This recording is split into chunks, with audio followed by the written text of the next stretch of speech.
Благодарам. Благодарам, подпредседателе. Ќе бидам многу краток.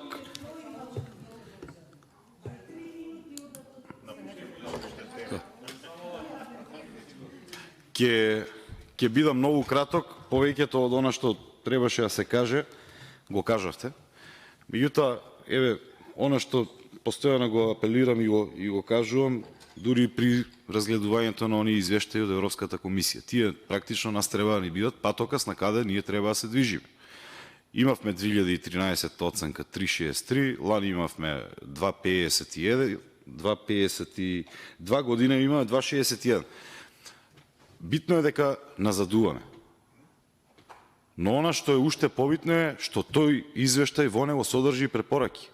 И тие треба да бидат однаш за секој еден функционер, чие што поле на работа се разгледува и е ставено во извештај. Таму има во препораките конкретно стои што треба да се провери, што треба да се направи, каков процес да се отпочне, како да се започне. Но овие оценки, оваа просечна оценка која што се намалува постојано, треба да не загрижи сите. И теоретски ние можеме да кажуваме дека сакаме Европска унија, гледаме дека не бива, не одиме натаму, во погрешна насока се движи. Понатаму, еве гледам она што исто така ме боли. Се знае кои се правилата и начините како треба некоја држава да стане членка на Европска унија. Баталете ова наметнатото.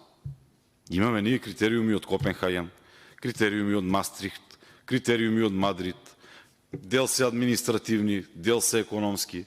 Ти вика таму од трите земји со најмала инфлација во Европа, плюс 1,5% треба да ти биде инфлацијата. Значи, еве, ако теоретски зборуваме сега на памет, не знам у моментов со конкретни бројки, ако се 3,5%, плюс 1,5-5% инфлација. Ние имаме двоцифрена инфлација. Она што ни е основно, ние не го завршуваме.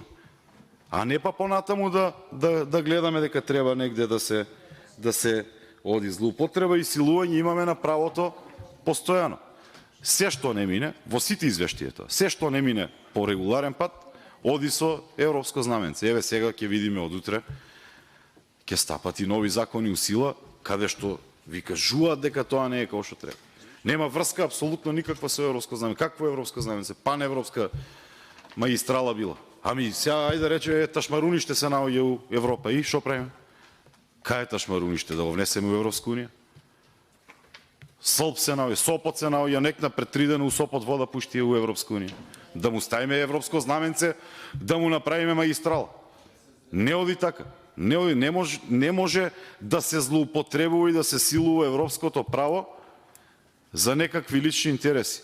И она што на крајот ќе го кажам, не сакам многу да должам, ние имаме, почитуваме председателке, неспроведување на законите на секаде еднакво како што треба.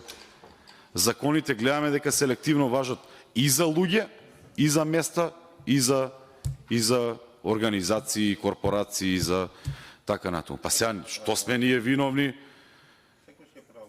Односно, што има ние да прифаќаме туги барања доколку некој сака тука да работи. Гледам се исклучува плаќање ДДВ, плаќање на акцизи за енергенти.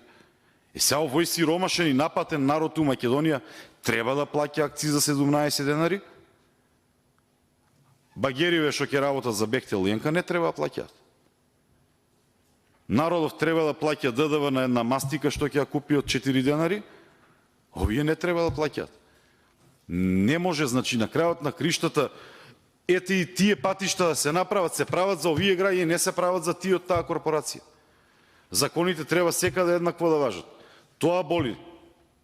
Тоа боли и нема крај овака ако продолжи. На крајот ќе останеме и без милиарди, ама ќе останеме и без деца, ќе останеме без млади, ќе останеме без иднина. Благодарам. Само две работи.